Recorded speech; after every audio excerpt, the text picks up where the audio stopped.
اعوذ باللہ من الشیطان الرجیم بسم اللہ الرحمن الرحیم۔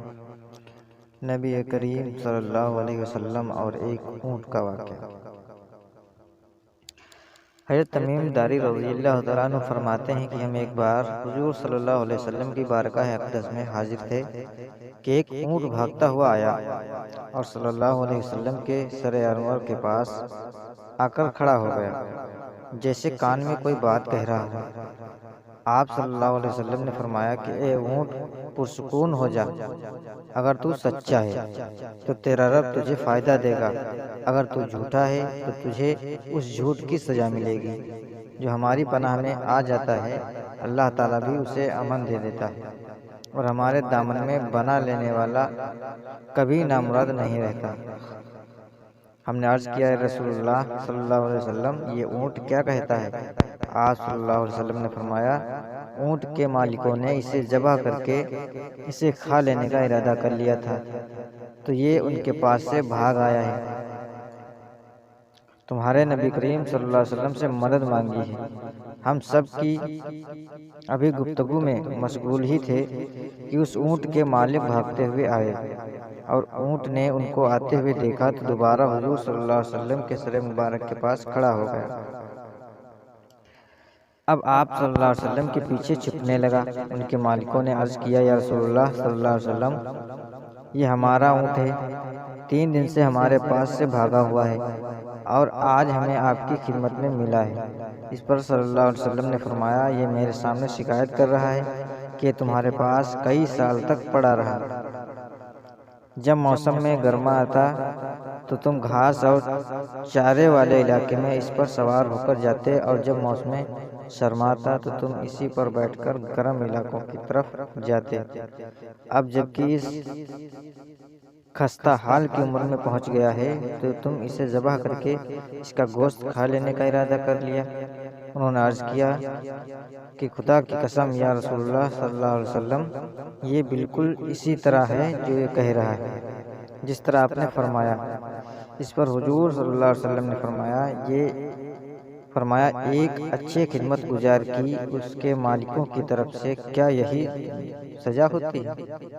تو عرض گزار ہوئے کہ یا رسول اللہ صلی اللہ علیہ وسلم، اب ہم نہ اسے بیچیں گے اور نہ ہی اسے ذبح کریں گے۔ اس کے بعد آپ صلی اللہ علیہ وسلم نے اس اونٹ کو کچھ درہم میں خرید لیا اور فرمایا کہ اے اونٹ، جا، تو اللہ تعالیٰ کی رضا کی خاطر تو آزاد ہے۔ اس اونٹ نے حضور صلی اللہ علیہ وسلم کے سر مبارک کے پاس اپنا منہ لے جا کر کوئی آواز دی تو آپ صلی اللہ علیہ وسلم نے فرمایا آمین۔ اس نے پھر دعا کی تو آپ صلی اللہ علیہ وسلم نے فرمایا آمین۔ اس نے پھر دعا کی، آپ صلی اللہ علیہ وسلم نے فرمایا آمین۔ اس نے جب چوتھی مرتبہ دعا کی تو آپ صلی اللہ علیہ وسلم آپ دید ہو گئے، آنکھوں سے آنسو بہنے لگے۔ ہم نے عرض کیا، یا رسول اللہ صلی اللہ علیہ وسلم، یہ اونٹ کیا کہہ رہا ہے؟ آپ صلی اللہ علیہ وسلم نے فرمایا، اس نے پہلی دفعہ کہا، اے نبی مکرم صلی اللہ علیہ وسلم، اللہ آپ کو اسلام اور قرآن کی طرف سے بہترین جزا عطا فرمائے۔ میں نے کہا آمین۔ پھر اس نے کہا، اللہ تعالیٰ قیامت کے دن آپ کی امت سے اسی طرح خوف کو دور فرمائے جس طرح آپ نے مجھ پر دور فرمایا ہے۔ میں نے کہا آمین۔ پھر اس نے دعا کی کہ اللہ تعالیٰ دشمنوں سے آپ کی امت کے خون کو اسی طرح محفوظ رکھے جس طرح میرا خون محفوظ فرمایا۔ اس نے پھر کہا کہ اللہ تعالیٰ آپ کی امت کے درمیان جنگ جدا نہ ہونے دے۔